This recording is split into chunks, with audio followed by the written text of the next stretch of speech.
آج کا پہلا سوال آپ سے میرا یہ ہے کہ اتنی بڑی تعداد میں یہ روایتیں موجود ہیں، کہا جاتا ہے کہ سب روایتیں اگر جمع کر لی جائیں ان کی سند اور صحت کو ایک طرف رکھ کے تو 500 کے قریب ہیں.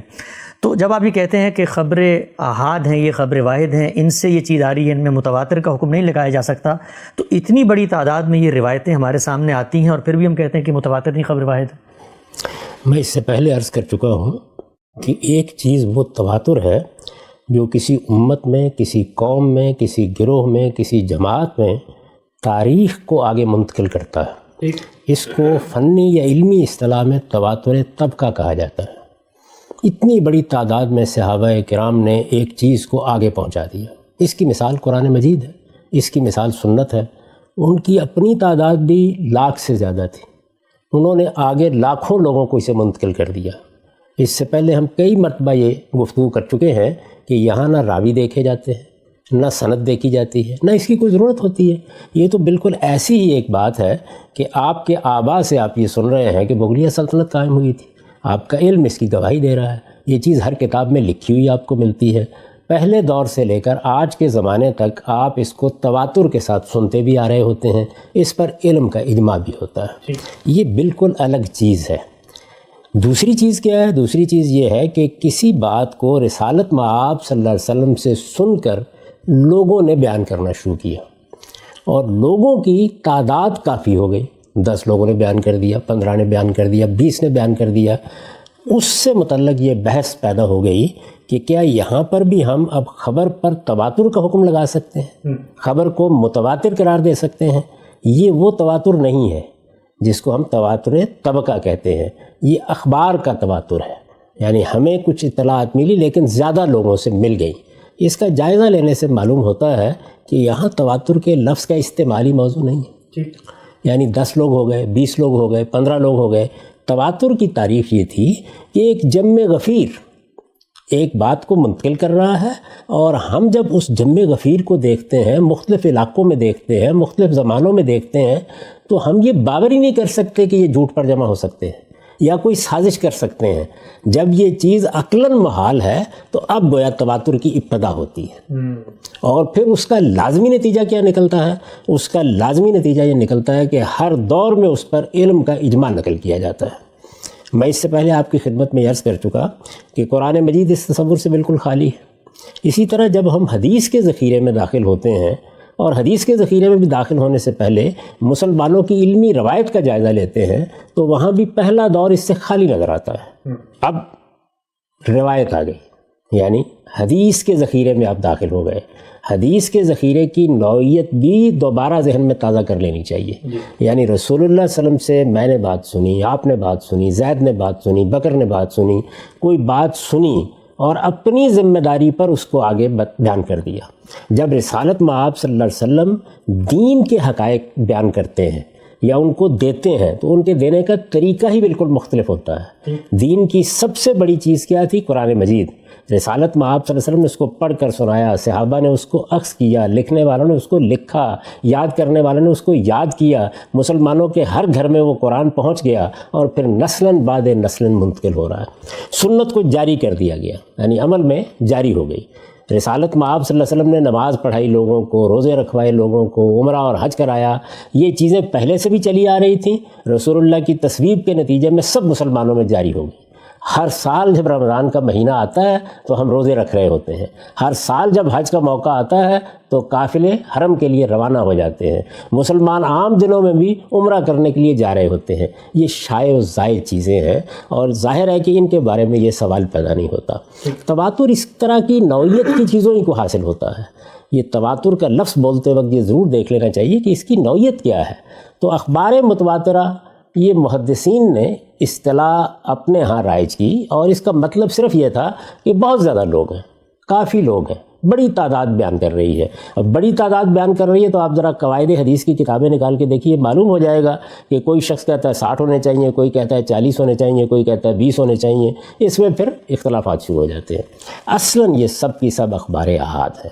خبر واحد یا اخبار احاد، اس کا مطلب سمجھ لیں، اس کا مطلب ہرگز یہ نہیں ہوتا کہ ایک ہی آدمی روایت کر رہا ہے، اس کا مطلب یہ ہے کہ منفرد لوگ روایت کر رہے ہیں. یعنی ایسا نہیں ہے کہ ایک پورے طبقے سے ایک بات آ رہی ہے، صحابہ کرام کی پوری جماعت سے ایک بات آ رہی ہے، ایسا نہیں ہے، بلکہ لوگ روایت کر رہے ہیں. 1 2 3 4 لوگ روایت کر رہے ہیں، زیادہ بھی ہو سکتے ہیں، کم بھی ہو سکتے ہیں. جب ہر جگہ ایک ہی آدمی رہ جائے تو پھر تو وہ روایت غریب ہو جاتی ہے. تو اخبار احاد کی اصطلاح تمام احادیث کے لیے علمی طور پر استعمال کی جاتی ہے، اور اس کا مطلب ہوتا ہے کہ خبر تواتر کے درجے پر نہیں پہنچی ہے، اس کے لیے سند چاہیے، اس کو دیکھنا ہے، اس کا جائزہ لینا ہے. چنانچہ یہی وہ چیزیں ہیں جو رسالت مآب صلی اللہ علیہ وسلم سے جب بیان ہونا شروع ہو گئیں تو پھر محدثین پیدا ہوئے، ائمہ رجال پیدا ہوئے، اور انہوں نے تنقیح کا کام شروع کیا. یہ سارا ذخیرہ جو اس وقت آپ کو نظر آتا ہے وہ بخاری میں ہے، مسلم میں ہے، دوسری کتابوں میں ہے، یہ تنقیح کے عمل سے گزرا ہے. تنقیح کرنے کے لیے قاعدے بنائے گئے، ضابطے بنائے گئے، اس پر ہم تفصیلی گفتگو کر چکے ہیں. یعنی کیا چیزیں دیکھی گئیں، کیسے ان کو جانچا گیا، کیسے ان کو پرکھا گیا. اس میں ہم نے یہ دیکھا تھا کہ جب ایک روایت کو محدثین اپنی اصطلاح میں صحیح قرار دیتے ہیں تو اس کے لیے 3 چیزیں سند کے لحاظ سے بنیادی ہوتی ہیں. اس پہ ہم تفصیلی گفتگو کر چکے ہیں. یعنی کیا چیزیں ہیں وہ؟ سیرت و کردار کو دیکھیں، آدمی جھوٹا تو نہیں ہے، لپاٹیا تو نہیں ہے، داستان گو تو نہیں ہے، اس کی سیرت کیا ہے، اس کے اندر دین سے محبت ہے، وہ اللہ تعالیٰ کے احکام کی پیروی کرتا ہے، اس پہ اعتماد کیا جا سکتا ہے. اس کے لحاظ سے انہوں نے اصطلاحات بنا رکھی ہیں کہ یہ صدوق ہے، یہ ثقہ ہے، اس طرح کے الفاظ سے اس کو تعبیر کرتے ہیں. پھر یہ کہ سند میں اتصال ہے، یعنی راوی بیان کر رہا ہے میں نے فلاں سے سنا، تو ظاہر ہے کہ اس میں تاریخی بحث پیدا ہو جائے گی نا. میں آج کھڑے ہو کے یہ کہہ دوں کہ میں نے فلاں آدمی سے سنا اور وہ دوسری صدی کا آدمی ہو، تو اس کو تو کوئی باور کرنے کے لیے تیار نہیں ہوگا. تو سند کا اتصال دیکھا جاتا ہے. اور تیسری چیز حفظ و اتقان دیکھا جاتا ہے. اس کے بعد پھر علل کی بحثیں ہیں، شذوذ کی بحثیں ہیں. ان سب مراحل سے جب روایت گزرتی ہے تو تب وہ اپنے ہاں اس کو اپنی اصطلاح کے مطابق صحیح قرار دے کے اپنی کتاب میں درج کرتے ہیں. امام بخاری کی کتاب کا الجامع الصحیح نام کیوں رکھا گیا؟ اس میں صحیح کا لفظ اردو کے صحیح کے معنی میں استعمال نہیں ہو رہا، بلکہ اس معیار پر پوری اترنے والی روایتیں جس میں انہوں نے کچھ مزید شرائط بھی عائد کی ہیں، یہ میں نے اپنی کتاب میں جمع کی ہیں، تو اس لیے اس کو الجامع الصحیح کہا جاتا ہے. مسلم کی کتاب کو بھی اسی لیے الجامع الصحیح کہا جاتا ہے. یعنی اس میں اس بات کا التزام کیا ہے، مصنف کے اس التزام سے آپ اختلاف کر سکتے ہیں، لیکن اس نے اس کا التزام کیا ہے کہ ان معیارات کے مطابق وہ روایات کا انتخاب کریں گے. اب جب کوئی چیز روایت کی بنیاد پر بیان کی جائے گی تو سب سے پہلے یہ دیکھا جائے گا کہ یہ روایات کن لوگوں نے بیان کی ہیں، کہاں سے آئی ہیں، کتنی ہیں. آپ نے ابھی بیان فرمایا کہ یہ 500 کے قریب ہے. یہ عام طور پر ترک کو گن کے بیان کیا جاتا ہے. اس کو بھی سمجھ لیں بات اچھی طرح. دیکھیے، میں نے ایک بات رسالت مآب صلی اللہ علیہ وسلم سے سنی، میں نے سننے کے بعد اس بات کو آپ سے آگے بیان کیا، آپ نے آگے 10 لوگوں سے بیان کر دیا، ان 10 لوگوں نے آگے اپنے اپنے حلقہ احباب میں بیان کرنا شروع کر دیا. تو اب یہ جتنے طریق بنتے جائیں گے، یعنی چین بنتی چلی جائے گی نا، اس کو گن لیا جاتا ہے. بات ایک ہی تھی، واقعہ ایک ہی تھا. یعنی بات میں نے سنی تھی، میں نے اس کو بیان کیا تھا، میرے بیان کر دینے کے بعد اب وہ شائع و ضائع ہو رہی ہے. میں کہیں بیان کروں گا نا، 25 لوگوں کے سامنے میں نے بیان کر دیا، 15 لوگوں کے سامنے بیان کر دیا، ان میں سے 2 اور 4 نے اپنے اپنے حلقے میں اپنے اپنے شاگردوں کے سامنے اس کو آگے روایت کر دیا. تو اب ظاہر ہے کہ اس میں بڑھتا جائے گا. اسی بنیاد کے اوپر عام طور پر آپ نے سنا ہوگا یہ کہا جاتا ہے کہ امام بخاری نے لاکھوں حدیثوں سے انتخاب کیا. وہ لاکھوں سے مراد یہی ہوتا ہے، یعنی واقعات لاکھوں نہیں ہوتے، اصلاً روایت لاکھوں کی تعداد میں نہیں ہوتی، بلکہ وہ اس طریقے سے لاکھوں میں تبدیل ہو جاتی ہیں. تو اسی طریقے سے یہ روایتیں بھی بیان کی گئی ہیں. یعنی رسالت مآب صلی اللہ علیہ وسلم سے سب سے پہلے دیکھنا چاہیے کہ یہ اس سے قطع نظر کہ ان کی نوعیت کیا ہے، یعنی وہ صحیح ہیں، وہ حسن ہیں، وہ ضعیف ہیں، وہ موضوع ہیں، اس کو چھوڑ کر جب ہم تمام اس طرح کی چیزوں کو، یعنی جو ہمارے سامنے ایک انبار پڑا ہوا ہے، اس کو شمار کرتے ہیں تو ترک کے لحاظ سے، یعنی ہر طریق کو الگ لے لیں تو 500 کے قریب ہے. لیکن یہ کتنے صحابہ سے ہیں؟ 23 صحابہ سے. یعنی ظہور مہدی کی کل روایات 23 صحابہ سے. رسالت مآب صلی اللہ علیہ وسلم سے 23 صحابہ نے، جیسے کہ روایتیں بیان کرتی ہیں، یعنی ہم تو نہیں جانتے نا، روایتیں بیان کرتی ہیں کہ یہ 23 صحابہ سے ہم کو ملی ہے. کیسے بیان کرتی ہیں؟ یعنی ایک چین کو، ایک سند کو جب آپ اوپر لے جاتے ہیں تو آگے صحابی کا نام آخر میں آتا ہے. بیان کرنے والا اپنے سارے اس تسلسل کو قائم رکھتے ہوئے آپ کو آخر تک لے جاتا ہے. آخر میں تو رسالت مآب صلی اللہ علیہ وسلم کی زبان فیض ترجمان سے بات نکلے گی نا، لیکن سننے والا کوئی صحابی ہوگا. تو ہر سننے والا جو بعد میں اس کو بیان کر رہا ہے، جس نے لوگوں سے وہ بات سنی ہے، وہ اپنی سند کا خاتمہ کہاں کرے گا؟ کسی صحابی کے نام پر. یہ کہے گا کہ یہ بات وہاں سے چلی تھی. تو 23 کے قریب صحابہ ہیں. اب جب ان 23 کے قریب صحابہ کی یہ 500 کے قریب روایتیں جو مختلف طرق میں تبدیل ہو گئی ہیں، ان کو آپ چھاننا پھٹکنا شروع کرتے ہیں. پہلے تو یہی کام کریں گے نا، یعنی سب سے پہلا کام یہ کریں گے کہ محدثین نے جو روایتوں کو چھان پھٹک کرنے کے طریقے بیان کیے ہیں ان کی روشنی میں دیکھیں. یہ کہ کوئی بھی بات شائع و ضائع ہو گئی، 10 لوگ بیان کرنے لگ گئے، لیکن صحابہ کرام سے کسی بات کی نسبت ہے یا وہ آگے رسالت مآب صلی اللہ علیہ وسلم سے منسوب کر رہے ہیں، تو ہمارے ائمہ رجال نے کیا کیا کہ انہوں نے ایک ایک چیز کو جانچنا شروع کیا. اچھا، یہ ذمہ داری لی ہے کہ رسول اللہ صلی اللہ علیہ وسلم کی نسبت سے بات بیان ہو رہی ہے تو ہم آپ کو بھی دیکھیں گے، آپ کے کردار کو بھی دیکھیں گے، آپ کے اتصال کو بھی دیکھیں گے، سب چیزوں کو دیکھیں گے. یہ دیکھنے کا عمل محدثین کر رہے ہیں. اور یہ معلوم ہے کہ یہ پہلی صدی میں شروع ہو گیا تھا. اچھا، یعنی تابعین کے دور کے بعد بڑے بڑے ائمہ رجال پیدا ہوئے ہیں جنہوں نے اس کام کی ابتدا کر دی. آج ہم اگر کوئی بات کہہ رہے ہوتے ہیں تو نئی بات نہیں کہہ سکتے، انہیں کے بلبوتے پہ کہہ رہے ہیں کہ ہمیں تو ان لوگوں کے بارے میں معلومات نہیں ہیں. ان کے سامنے وہ لوگ موجود ہیں. یعنی زیادہ سے زیادہ وہ کن لوگوں کو دیکھ رہے ہیں؟ تابعین کو دیکھ رہے ہیں جو صحابہ سے بیان کر رہے ہیں. اس کے بعد اگر کچھ لوگ ہیں تو اب گویا یہ لوگ پیدا ہو گئے ہیں، یہ ہر شخص کو جانچنا شروع کر دیتے ہیں. صحابہ کے بارے میں یہ طے کر لیا گیا کہ ان پر ہم درا نہیں کریں گے. اگر کسی شخص کے بارے میں یہ معلوم ہے، یہ نہیں کہ وہ مجہول ہو، ایسے ہی آپ نام لے دیں، معلوم ہے تو الصحابۃ کلھم مدول، یعنی وہ سب کے سب قابل اعتماد ہیں. لیکن ان کے بعد ان سے جو لوگ بیان کر رہے ہیں ان کو ہم ہر لحاظ سے دیکھیں گے، ان کی شخصیت کا پوسٹ مارٹم کریں گے، ان کی تاریخ کا پوسٹ مارٹم کریں گے، اور پھر ہم بتائیں گے. اس سے جو معلومات انہوں نے ہمیں فراہم کی ہیں وہ رجال کی کتابوں میں درج ہوتی ہیں. میں ایک عام آدمی کے لیے اس کی وضاحت کر رہا ہوں. اس لیے جب بھی کبھی کسی روایت پر گفتگو ہو رہی ہوتی ہے تو یہ آج غامدی نہیں کر سکتا، یا ابو العلا مودودی نہیں کر سکتے، یہ انور شاہ کاشمیری نہیں کر سکتے. ہم اسی مواد کو پیش کر رہے ہوتے ہیں. یعنی اس زمانے میں پہلی صدی میں جب یہ سلسلہ شروع ہوا تو ان جلیل القدر لوگوں نے جو معلومات ہمیں فراہم کیں وہ معلومات کتابوں میں جمع کر دی گئی ہیں، ان کا ریکارڈ ترتیب دے لیا گیا ہے. وہ معلومات ہیں جن کی طرف ہم مراجعت کرتے ہیں. یعنی وہی لوگ ہمیں بتا رہے ہوتے ہیں کہ یہ آدمی سچا تھا، یہ آدمی جھوٹا تھا، یہ آدمی ادھر ادھر کی باتیں بیان کرنے والا تھا، یہ داستان گو تھا، یہ لپاٹیا تھا، یہ قابل اعتماد ہے، یہ نہیں قابل اعتماد، اس نے اجنبی باتیں بیان کرنے کا طریقہ اختیار کیا تھا.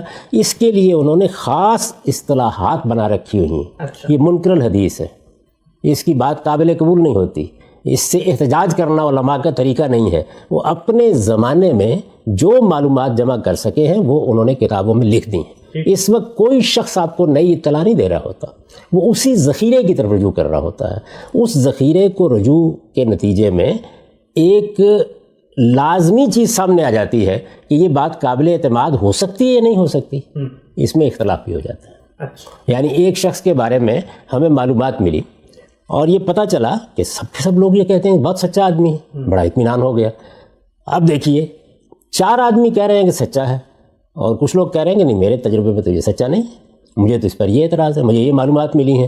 تو اس میں بہت سے تضادات، بہت سا تصادم پیدا ہو جاتا ہے. اس میں پھر فیصلہ کرنا ہوتا ہے آدمی کو دیکھ کر. اس فیصلے میں بھی بعض اوقات اختلافات ہو جاتے ہیں. اس لیے یہ سنا ہوگا کہ ایک محدث یہ کہتا ہے کہ اس کے نزدیک روایت قابل قبول ہے، دوسرا کہتا ہے قابل قبول نہیں. ٹھیک ہو گیا. ایک راوی کو مان لیتا ہے، دوسرا نہیں مانتا.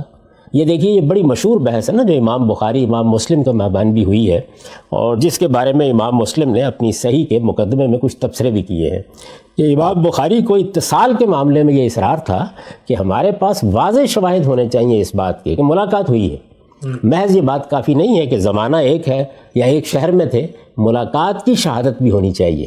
تو اس کا مطلب ہے کہ چیزوں کو جانچنے میں پرکھنے میں بھی اہل علم میں اختلاف ہو جاتا ہے اور ان کے اطلاق میں بھی اختلاف ہو جاتا ہے. ساری چیزوں کو سامنے رکھ کر آپ اس نتیجے پر پہنچے کہ نہیں، جو لوگ جرح کر رہے ہیں ان کی جرح کوئی ایسی اہم نہیں ہے، اس میں پھر بڑی بڑی اچھی تعبیرات ہیں کہ ذرا مفسر ہے، غیر مفسر ہے، یعنی آپ نے صرف یہ کہہ دیا کہ یہ قابل قبول نہیں ہے، صرف یہ کہہ دیا کہ میں اس سے روایت نہیں لیتا، صرف یہ کہہ دیا کہ یہ منکر الحدیث ہے، یا آپ نے بتایا ہے تفصیل کے ساتھ کہ آپ کو اعتراض کیا ہے، کردار میں کیا خامی ہے. تو اس طرح کی بڑی لطیف بحثیں ہوتی ہیں اس علم میں. یہ تاریخی ریکارڈ کو جانچنے پرکھنے کا علم ہے. یہ میں نے تھوڑا سا تعارف اس کا کرا دیا، اور ظاہر ہے کہ عام لوگوں سے ہم بات کر رہے ہیں، بہت فنی چیزیں زیر بحث نہیں لائی جا سکتی. تو اس طریقے سے ہمارے پاس ان روایتوں کے بارے میں محدثین کی تنقیدیں جمع ہونی شروع ہو جاتی ہیں. اچھا، یعنی اس فن کے ماہرین جو تبصرہ کر رہے ہیں، اب ان تنقیدوں کو سامنے رکھیں جو اس امت کے اندر بہت بڑے بڑے جلیل القدر محدثین ہوئے، انہوں نے مواد جمع کیا، ان سب کو سامنے رکھیں، اور اس کے بعد دیکھیں کہ پھر محدثین ان روایتوں کو، یعنی ویسے تو ایک آدمی کہے گا اچھا 500 کے قریب، اچھا 23 صحابہ سے ہیں، ان میں سے قبول کیا کیا؟ اچھا، یعنی وہ جر و نقد سے گزاریں گے تو قبول کریں گے نا. یہ جو آپ نے داستان سنائی ہے، ایک خلاصہ بیان کیا ہے نا مہدی کے معاملے میں، تو ظاہر ہے کہ یہ خلاصہ جن روایتوں کی بنیاد پر جمع کیا گیا ہے اس میں واضح چیزیں ہونی چاہیے، ایسی واضح چیزیں کہ جن کی کسی تعویل کی گنجائش نہ ہو، کہ مہدی آئیں گے، ان کی یہ نوعیت ہوگی، یہ معاملہ ہوگا، یہ خصائص ہوں گے، تمہارے اوپر ان سے متعلق یہ ذمہ داری ہے. تو یہ روایت فی الواقع وہ روایت ہوگی جس کو ظہور مہدی کے معاملے میں پیش کیا جا سکے. ان روایتوں میں سے میں اس سے پہلے عرض کر چکا ہوں، پھر دہرا دیتا ہوں کہ امام مالک نے کسی ایک روایت کو بھی لینا پسند نہیں کیا. اچھا، امام مالک کی بڑی غیر معمولی اہمیت ہے. یعنی وہ مدینہ میں بیٹھے ہوئے ہیں، انہوں نے موطا وہاں ترتیب دی ہے، موطا کو ان سے سینکڑوں لوگوں نے آگے روایت کیا ہے، بڑی بڑی روایتیں بھی بڑی اہم ہیں، اور ائمہ ان سے روایت کرتے ہیں.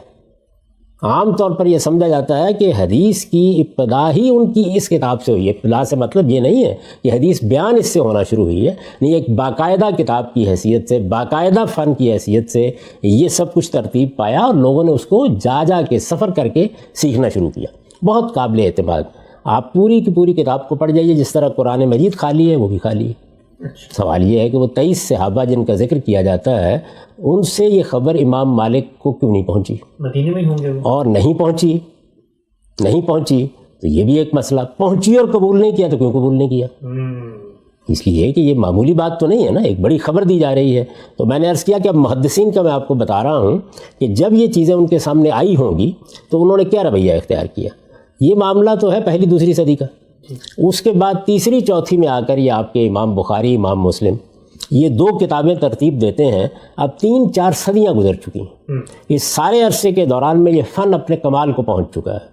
ہر چیز کی تنقیح ہو چکی ہے. جو چیزیں فرض کیجئے کہ ایک آدمی کے علم میں نہیں، وہ بھی علم میں آ گئی ہیں. امثار میں جو راوی موجود ہیں ان کے حالات اکٹھے کر لیے گئے ہیں، اور بڑا غیر معمولی کام کر کے یہ 2 کتابیں ترتیب دیتے ہیں.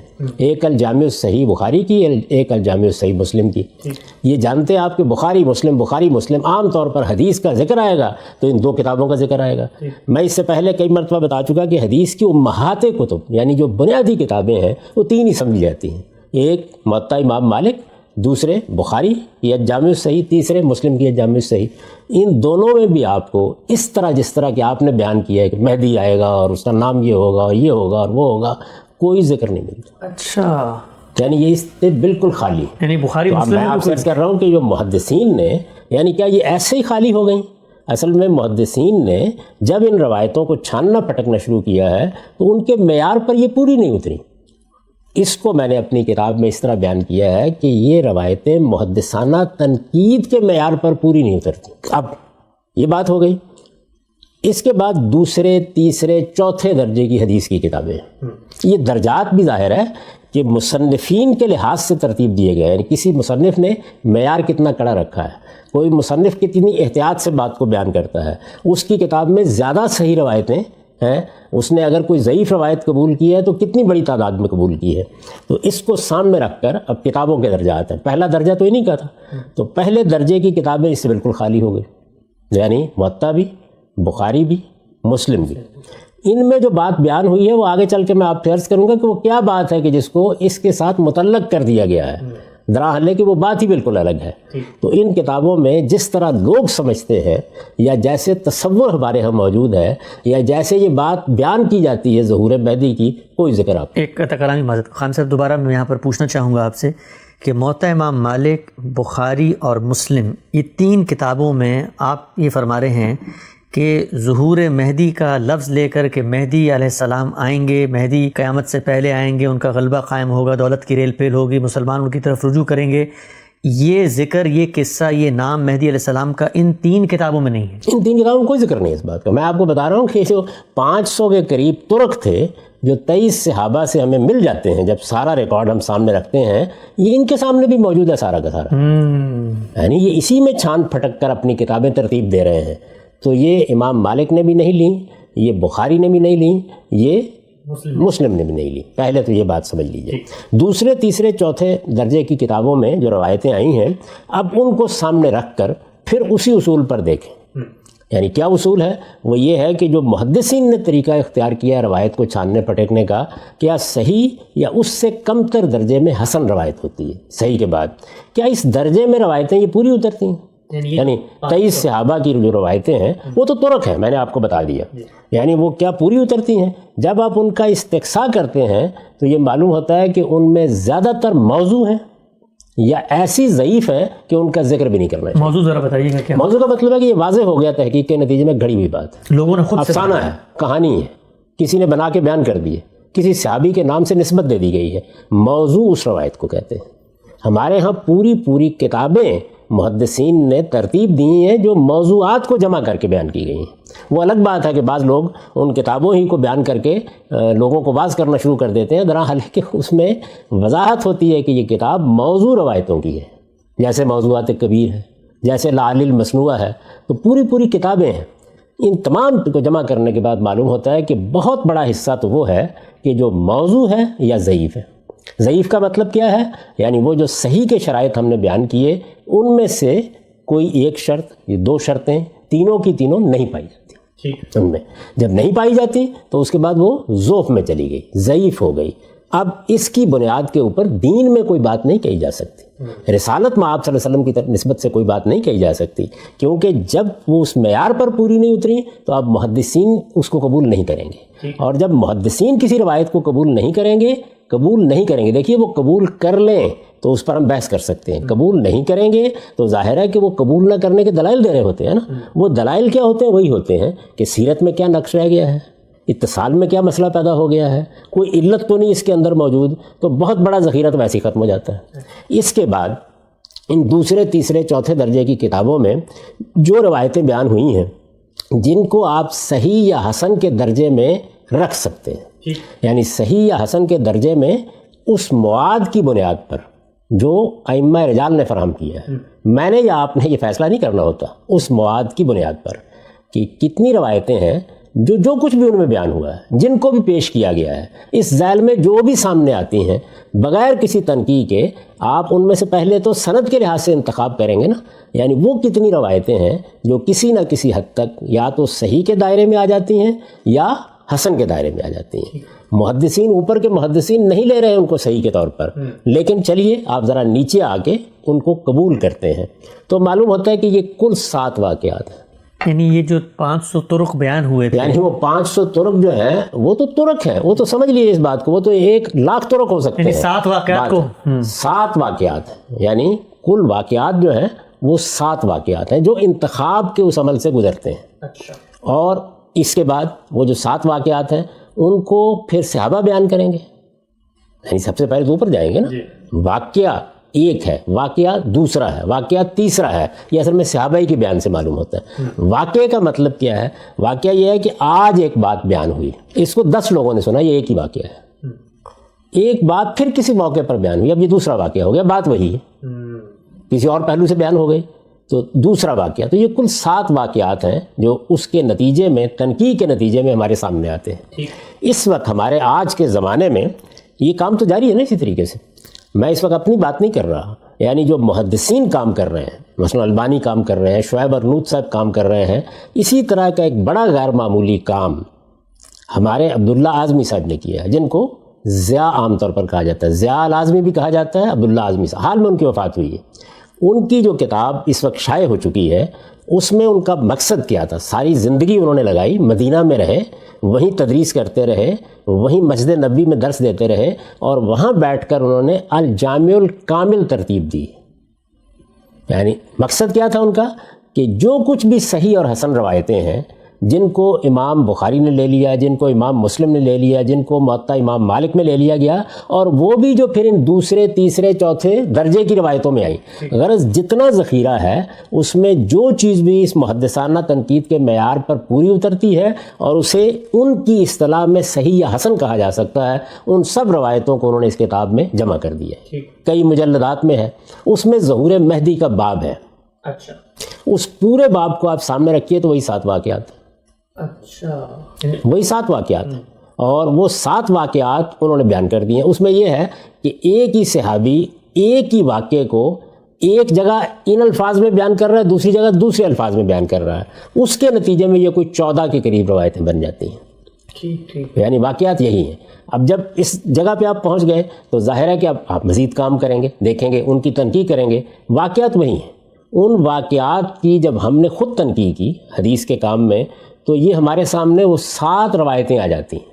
صحیح۔ یعنی اب یہاں کیا کیا گیا ہے، جو کچھ پہلے موجود تھا اس میں جہاں تکرار تھی وہ نکال دی گئی۔ ایک ہی بات ہے، 2 لوگ بیان کر رہے ہیں، ایک ہی صحابی سے 2 باتیں بیان ہو رہی ہیں، تو آپ ان کو نکال کر بالکل متعین طور پر بتا دیتے ہیں کہ یہ کیا باتیں ہیں۔ یہ ہے کل وہ ذخیرہ جو آپ کے سامنے ہے، یعنی 7 واقعات، 7 روایتیں، اور یہ کل 4 صحابہ سے۔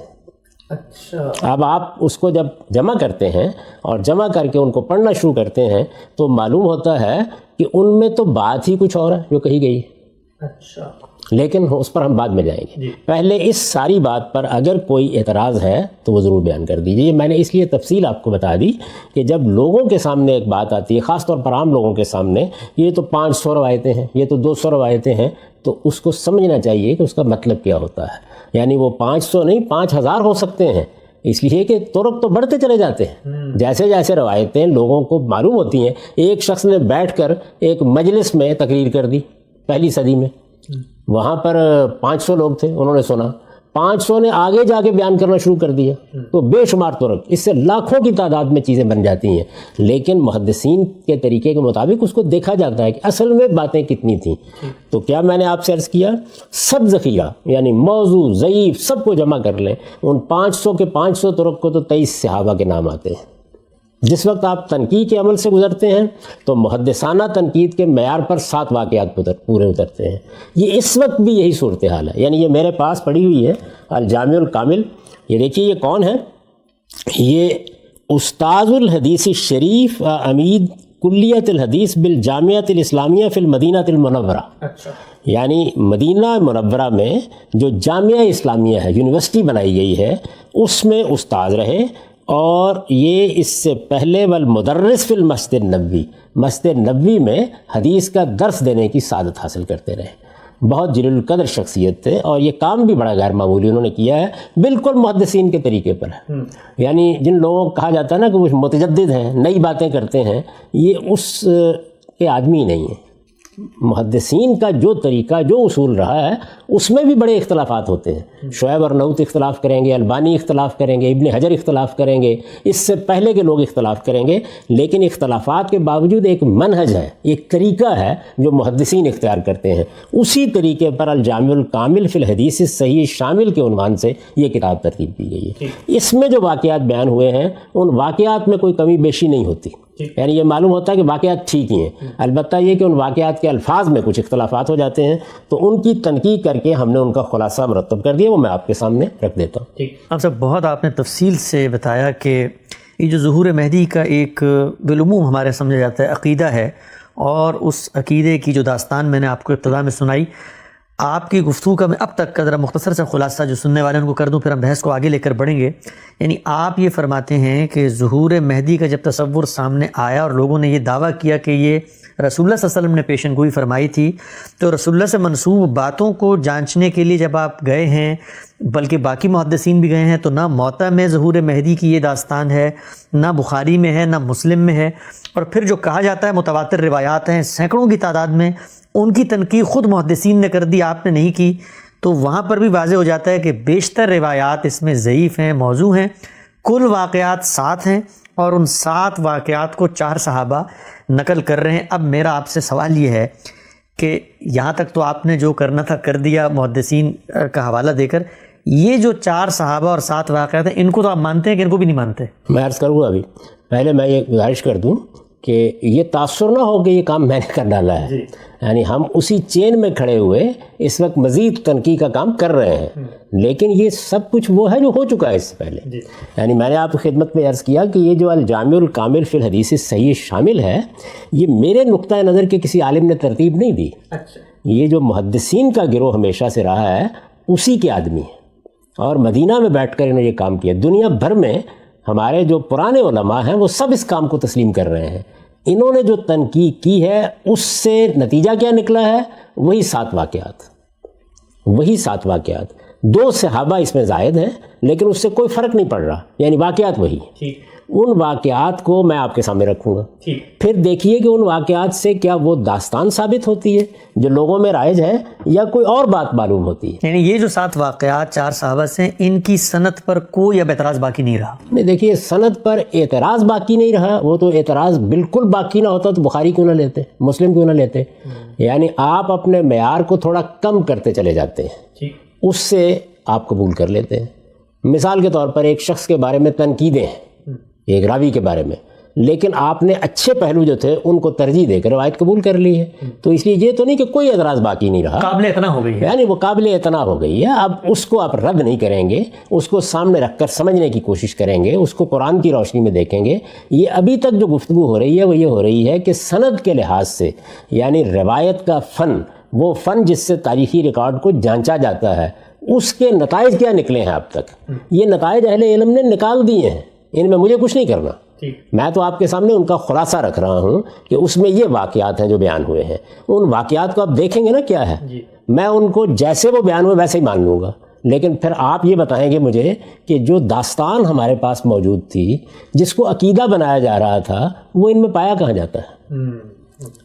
یعنی یہاں تک تو ابھی یہ تھا کہ ادھر ادھر کی کہانیاں سننے کی بجائے، ادھر ادھر کی داستان سرائی کی بجائے پہلے دیکھیں تو صحیح کہ ہمارے پاس مواد کیا ہے، کیا چیز ہے. قرآن میں کوئی ذکر نہیں اس عقیدے کا یا اس نظریے کا یا اس بات کا. حدیث کی امہات کتب میں کوئی ذکر نہیں. دوسرے تیسرے چوتھے درجے کی کتابوں میں ذکر آنا شروع ہو جاتا ہے. ذکر کیا آیا ہے؟ جب اس کی آپ تنقید کا عمل کرتے ہیں تو بے شمار چیزیں تو موضوع اور ضعیف قرار پا کے ویسے ہی نکل جاتی ہیں. جو کچھ باقی بچتا ہے محدثانہ تنقید کے نتیجے میں وہ یہ. لیکن اب ہم یہ کہتے ہیں کہ اگر اس پر کوئی مسئلہ باقی نہیں رہا تو آئیے دیکھتے ہیں وہ ہے کیا. ٹھیک ہے صاحب، اس پہ تو کوئی مسئلہ ہوگا تو ہم پہلے ان علماء سے پوچھیں گے جنہوں نے اس کی تنقید کی ہے، کیونکہ اس میں آپ تو منفرد ہیں نہیں. تو میں چاہوں گا آگے بڑھتے ہیں اور اب آپ براہ راست وہ روایتیں بیان کریں جو آپ کے ہاں بھی قابل قبول ہیں، اور یہ بتائیے کہ ان میں تو کہیں نہ کہیں ظہور مہدی کا ذکر آپ کے ہاں پہ. پھر میں عرض کر دوں، نہیں، محدثین کے نزدیک قابل قبول ہے. یعنی ابھی میں نے اپنی کوئی رائے نہیں دی، میں تو آپ کے سامنے علم کی پوری تاریخ رکھ رہا ہوں. اس علم میں کیا مسئلہ تھا، بات کہاں سے شروع ہوئی، اس کی پوری تاریخ میں اہل علم اس پر کیا رائے دیتے رہے. اور اہل علم سے میری مراد محدثین، ابھی میں باقی لوگوں کی بات نہیں کر رہا. یعنی میں آپ سے عرض کر دوں کہ اگر آپ باقی لوگوں کی بات کریں، نیچے سے اوپر تک جائیں، تو ہمارے ہاں علامہ اقبال نے اس کو مجوسی عقیدہ قرار دے کے ویسے ہی رد کر دیا. عبید اللہ سندھی صاحب نے اس کے اوپر سوالات اٹھا دیے. علامہ تمنا عمادی صاحب نے ایک پوری کتاب لکھ دی اور یہ بتا دیا کہ یہ بالکل ہی بےمانی عقیدہ ہے. ابن خلدون اس سے پہلے شدید تنقید اپنے مقدمے میں اس کے اوپر کر چکے ہیں. سید رشید رضا صاحب نے بے شمار سوالات اٹھا دیے. تو یہ تو علماء کے اس معاملے میں خیالات ہیں یا نقطہ نظر ہے. میں جو گزارش کر رہا ہوں یہ ہے کہ یہ جو کچھ میں نے بیان کیا ہے وہ ان علماء کی ابھی کوئی بات ہی نہیں بیان کی کہ اہل علم کیا رائے رکھتے رہے ہیں. ابن خلدون کے مقدمے میں آپ دیکھیں تو انہوں نے تو کسی ایک چیز کو بھی ان میں سے قبول کرنے کے لیے آمادگی ظاہر نہیں کی. سید رشید رضا صاحب کو دیکھیے تو وہ بڑی وضاحت کے ساتھ یہ بات بیان کرتے ہیں. مصر کے جلیل القدر عالم ہیں، المنار کے مصنف ہیں، محمد عبدہو کے شاگرد ہیں. وہ تو یہ بیان کرتے ہیں کہ یہ در حقیقت جس وقت علوی حضرات بہت کچھ جد و جہد کرنے کے بعد مایوس ہو گئے تو ان کو امید دکھانے کے لیے گھڑی گئیں. یعنی ان کا تبصرہ کم و بیش خلاصے کے لحاظ سے ان کو موضوع قرار دینے ہی کا ہے، کسی کو بھی نہیں قبول کرتے. لیکن محدثین کے طریقے کے اوپر جن لوگوں نے جائزہ لیا ہے انہوں نے یہ انتخاب کیا ہے. یہ انتخاب میرے نزدیک اس انتخاب کی حد تک قابل قبول ہے. یعنی آگے یہ ہوتا ہے کہ آپ اس کا مطلب کیا لے رہے ہیں، اس کا مدعا کیا ہے، اس کے بارے میں آپ قرآن سنت کی روشنی میں کیا بات کریں گے، عقل عام کی روشنی میں کیا بات کریں گے، یہ بات کی چیزیں ہیں. ابھی تو یہ سارا مواد تنقیح کے نتیجے میں ان واقعات کی صورت میں ہمارے سامنے آ گیا ہے. تو اس پر جب ہم گفتگو کریں گے تو ایک ایک کو لیں گے نا. سب سے پہلے دیکھتے چلے جائیں گے کس صحابی سے ہے، کس طرح نقل ہوئی ہے، کیا الفاظ ہیں. تو ہم ان 7 واقعات کو اب پڑھتے ہیں. اجازت ہے اس بات؟ باقی چیزیں ختم ہو گئی. اب میں آپ کے سامنے وہ خلاصہ رکھ دیتا ہوں.